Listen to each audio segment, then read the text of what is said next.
حضرت بہاؤاللہ نقشبند بخاری رحمۃ اللہ علیہ فرماتے ہیں میں حج کرنے گیا تو وہاں میں نے ایک آدمی کو کروڑوں کا کاروبار کرتے دیکھا تو میرے دل میں خیال ہے یہاں بھی اللہ اللہ کرنی چاہیے تھی، دنیا داری کر رہا ہے.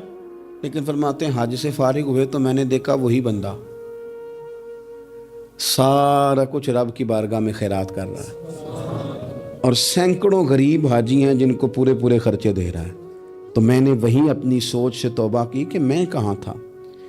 بڑی جلدی کھڑے نہ ہو جائیں. حضرت حسن بصری رحمۃ اللہ تعالیٰ علیہ ارشاد فرماتے ہیں کہ میں دریا کے کنارے گیا تو وہاں میں نے ایک شخص کو دیکھا، وہ اپنی ایک خاتون کی گود میں سر رکھ کے بیٹھا اور قریب ایک بوتل بھی پڑی ہے. میرے دل میں معاذ اللہ خیال آیا کہ دیکھو کس انداز میں ایک عورت کے ساتھ یہ ہے اور پاس بوتل بھی پڑی ہے، جانے شراب ہے. کہتے میں سوچ ہی رہا تھا کہ اچانک ایک کشتی آ رہی تھی دریا میں. وہ ہج کو لے کھائے، کشتی میں 4-5 لوگ تھے، وہ دریا میں ڈوبنے لگے. وہ آدمی تیزی سے اٹھا، دریا میں چھلانگ لگائی، پہلے ایک کو نکالا، پھر دوسرا نکالا، پھر تیسرا نکالا. ایک بندہ رہ گیا، کہنے لگا حضور مجھے تو آپ نے گناہگار سمجھا ہے، میں تو بڑے غلط انداز میں یہاں بیٹھا ہوں، آپ نے جو سوچا چلیں یہ چوتھا بندہ آپ نکالنا ہے. کرے نا یہ کام، کرے نا یہ کام. بڑے بھولے بھالے بڑے اللہ والے، ریاض آپ کو بس ہم ہی جانتے ہیں. اتنی جلدی فتویٰ. حضرت حسن بصری فرماتے ہیں میں پشیمان ہوا. میں نے کہا مجھے تیرنا نہیں آتا، تو دیر نہ کر، چوتھا ڈوب نہ جائے. کرتے اس نے چھلانگ لگائی، چوتھا بھی نکال لایا اور کہنے لگا حضرت آپ نے جلدی کی سوچنے میں، یہ بی بی میری ماں ہے اور یہ سرکے کی بوتل ہے. ہم ماں بیٹے کا یہ مشغلہ ہے کہ یہ وہ جگہ ہے جہاں آ کے لوگ مسافر اترتے ہیں، اور یہاں سے کسی کا گھر 100 میل ہے، کسی کا 200 میل ہے. ہم صبح سرکہ کھجوریں روٹیاں لے کے یہاں آتے ہیں، مسافروں کی نوکری کرتے ہیں، کوئی پریشان ہو تو مدد کرتے ہیں. حضرت خواجہ حسن بصری فرماتے ہیں میں نے معافی مانگی، ان سے بھی مانگی، رب سے بھی مانگی. انہوں نے مانگ لی نا بزرگ تھے، پر ہم کو نہیں تیار مانگنے کو. ہم ہر وقت بدگمانیاں، وہ فلانا فلانے جرم کرتا تھا میں اسے اب کیسے نیک مان لوں. بھئی اب وہ نمازی ہے، خدا کے گھر آتا جاتا ہے، اب اللہ کی بارگاہ میں حاضر ہوتا ہے. جب رب نے معاف کر دیا تو بھی سوچ بدل جا. سنیں حضور کیا فرماتے ہیں. نبی پاک صاحب الالاق صلی اللہ تعالی علیہ وسلم فرماتے ہیں، مسند امام احمد بن حنبل دیکھیے، فرمایا رب اس وقت بڑا ہی مسکرائے گا جب قاتل بھی جنت میں جائے گا، مقتول بھی جنت میں جائے گا. یا رسول اللہ مقتول تو گیا، یہ قاتل کیسے چلا گیا؟ حضور فرماتے ہیں جائے گا، اور جائے گا اور رب مسکرائے گا جو اس کی شان کے لائق ہے. یا رسول اللہ کس طرح؟ تو نبی پاک صلی اللہ علیہ وسلم فرمانے لگے اس نے ایک مومن کو قتل کیا تھا، وہ شہید ہو کے جنت میں چلا گیا. اب اللہ نے بعد میں اسے توبہ کی توفیق دے دی. پہلے اس نے کلمہ پڑھا، پھر یہ میدان میں اترا، کافروں سے لڑا، یہ شہید ہوا، رب نے اسے بھی جنت دے دی. قاتل بھی جنت میں، مقتول بھی جنت میں. اور بات اتنی انوکھی ہے کہ رب دیکھ کے مسکرا رہا ہے جو اس کی شان کے لائق ہے. ہم جلدی میں ہیں، ہم انتظار نہیں کر رہے کہ شاید توبہ کر جائے، ہم انتظار نہیں کر رہے. لیکن میرے عزیز اتنی جلدی نہ کریں. سوچوں کا صاف ہونا، ذہنوں کا پاک ہونا، اور لوگوں کے بارے میں گمان کا اچھا ہونا. آپ کسی نفسیات کے ڈاکٹر کے پاس چلے جائیں، اسے کہیں ٹینشن بڑی ہے. میں ان کے مضامین پڑھتا رہتا ہوں، وہ سب سے پہلا سبق آپ کو یہ پڑھائیں گے کہ اچھا سوچا کریں. اچھا سوچنے سے بندہ تندرست رہتا ہے. کس سے بندہ تندرست رہتا ہے؟ ہیں جی واقعی. یعنی اس والے پڑوسی کے بارے میں بھی اچھا سوچنا ہے، گھر میں اس والے کے بارے میں بھی، چھوٹے بھائی کے بارے میں بھی اچھا سوچنا ہے، اور بڑے کے بارے میں بھی اچھا ہی سوچنا ہے. یعنی اپنی برادری قبیلے کے بارے میں بھی اچھا سوچیں، جو قبیلے کا نہیں اس کے بارے میں بھی چلیں تھوڑا سا اچھا سوچ لیں. اپنے بارے میں تو اچھا سوچا ہے بڑا.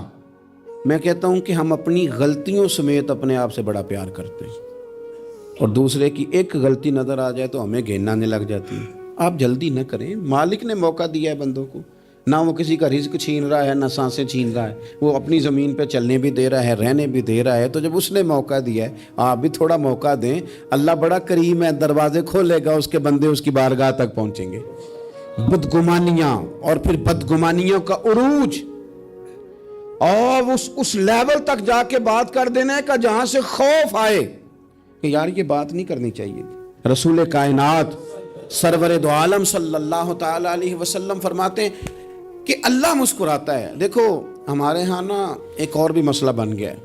میں نے کچھ لوگوں کو نا پکا، میرے پیارے ہیں، محبت ہے مجھے، تو میں چونکہ آپ میری کلاس ہیں، میں مشاہداتی اور تجرباتی باتیں بھی کر لیتا ہوں، اسی کی روشنی میں کئی دفعہ گفتگو بھی تیار کرتا ہوں. کچھ لوگوں نے نا پکا ذہن بنا لیا یہ کہنے کا کہ ہاتھ بڑا تنگ ہے. پکا آپ جس وقت پوچھ لیں ان کا ہاتھ اور بڑا ہی زیادہ تنگ ہے. آپ یقین کریں بہن کا جو خامند ہے وہ کہہ رہا ہے جا حصہ لے کے آ، تیرے بھائیوں کی کمائی تو نہیں، تیرے ابا کی ہے، لے کے آ. وہ بیچاری اس کی منتیں کر رہی ہیں، کہتی ہے اگر جاؤں گی نا تو وہ کہیں گے حصہ لے جا، آج کے بعد ہمارے گھر نہ آنا، میرا دروازہ نہ بند کرو، مہربانی کرو. اور بھائی سے بات کرتی ہے تو کہتا ہے ہاتھ ہی بڑا تنگ ہے، جب ٹھیک ہوگا تو دے دوں گا. نہ کریں یہ ظلم. ہمارے اپنے تڑپتے رہتے ہیں اور ہماری دولتیں اندر پڑی رہتی ہیں. ہمارے اپنے چھوٹی چھوٹی ضروریات کے لیے پریشان ہوتے ہیں، لیکن ہم بڑے بڑے بہانے ہیں ہمارے پاس، کہتے ہیں یہ نکما ہے، یہ نکھٹو ہے، یہ کام نہیں کرتا، اس میں فلانا ہے، فلانا ہے، بلے میں نے نہیں ساتھ چلنا. اظہار جب آپ کے اندر پیدا ہوتا ہے نا، اظہار جب کسی کے لیے آپ حساس ہوتے ہیں تو آپ کو بھی سرور حاصل ہوتا ہے. نہ کریں یہ کام کہ آپ کو اللہ نے وسعت دی ہے اور ہر وقت آپ ہاتھ تانگ ہونے کا رونا رو رہے ہیں، ہر وقت آپ یہ کہہ رہے ہیں میں بڑی آزمائش میں ہوں، جب خدا نے آپ پہ نہیں ڈالی. تو اتنے جھوٹ بولنا صرف اس لیے کہ میرے پیسے بچ جائیں، صرف اس لیے کہانی سنانا کہ حالات میرے بڑے خراب ہیں کہ کوئی بندہ میرے سے کوئی تھوڑا بہت قرض نہ مانگ لے. سنو، نبی پاک صلی اللہ علیہ وسلم کے پاس مہمان آ گیا، بخاری مسلم ہے. حضور نے ازواج مطہرات کے گھروں میں پیغام بھیجا کچھ چیز ہے ضیافت کے لیے. یا رسول اللہ کچھ بھی نہیں، یہ دو جہاں کے شاہ ہیں اور پاس کچھ رکھتے نہیں، دو جہاں کی نعمتیں ہیں ان کے خالی ہاتھ میں. یا رسول اللہ کوئی چیز بھی نہیں. حضور نے صحابہ کے مجمع پہ نظر ڈالی، یا رسول اللہ صلی اللہ علیہ وسلم حکم ہو.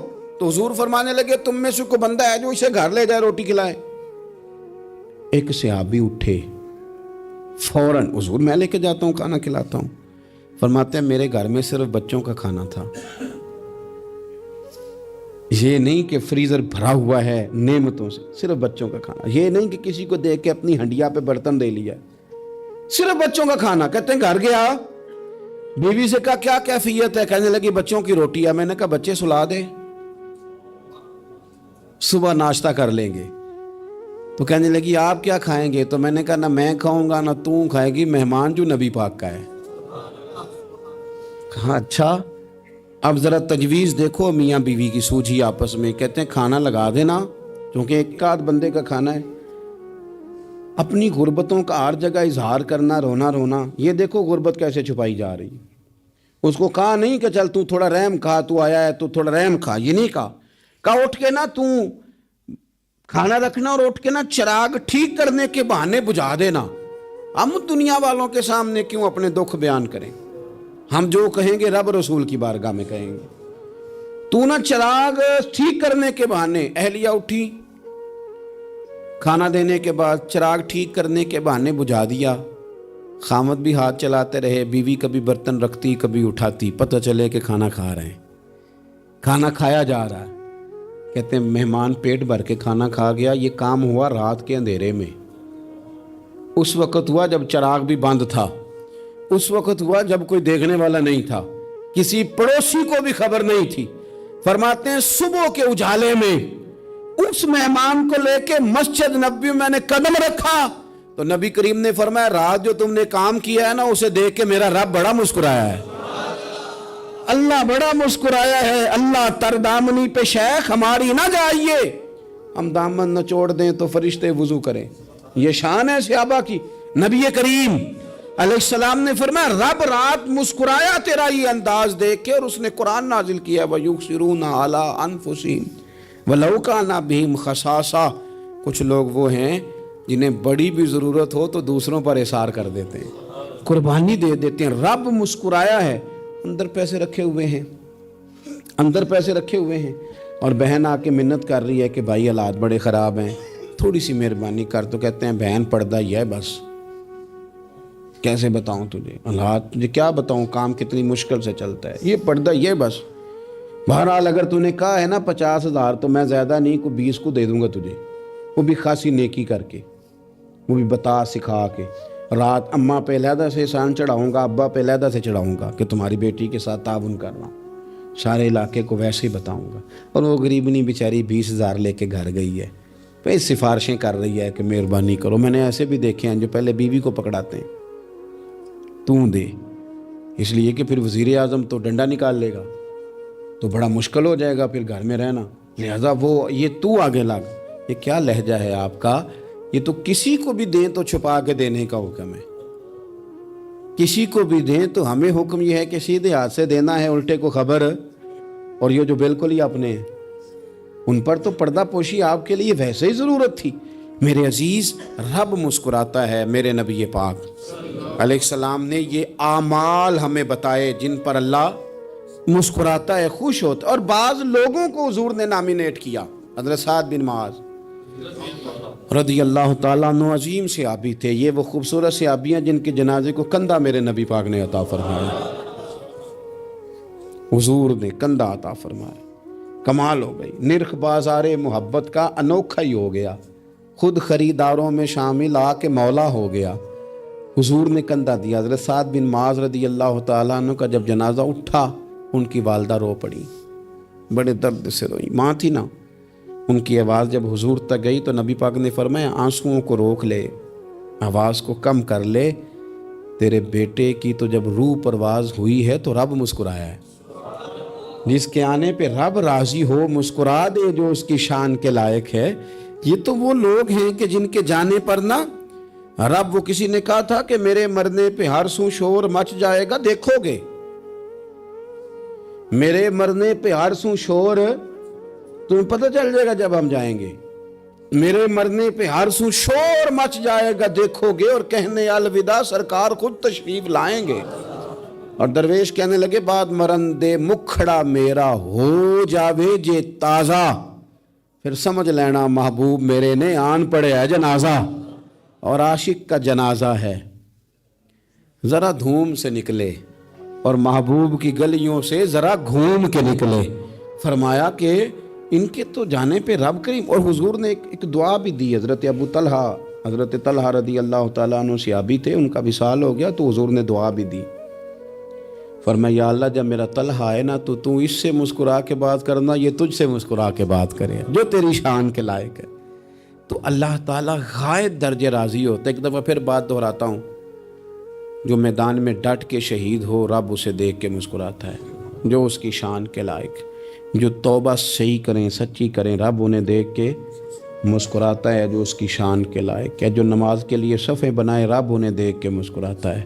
جو جہاد کے لیے صفیں بنائے رب دیکھ کے مسکراتا ہے۔ جو لوگ صبح پچھلے پہر اٹھ کے عبادت کریں رب انہیں دیکھ کے مسکراتا ہے۔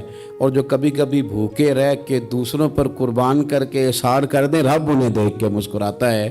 بہت بڑی فضیلت ہے۔ اللہ ان سارے کاموں میں سے کسی ایک کام پہ ہمیں بھی لگا دے تاکہ یہ بڑی فضیلت اللہ تعالی ہم گناہگاروں کے حصے میں بھی فرما دے۔ آخر دعوانا ان الحمد للہ رب العالمین۔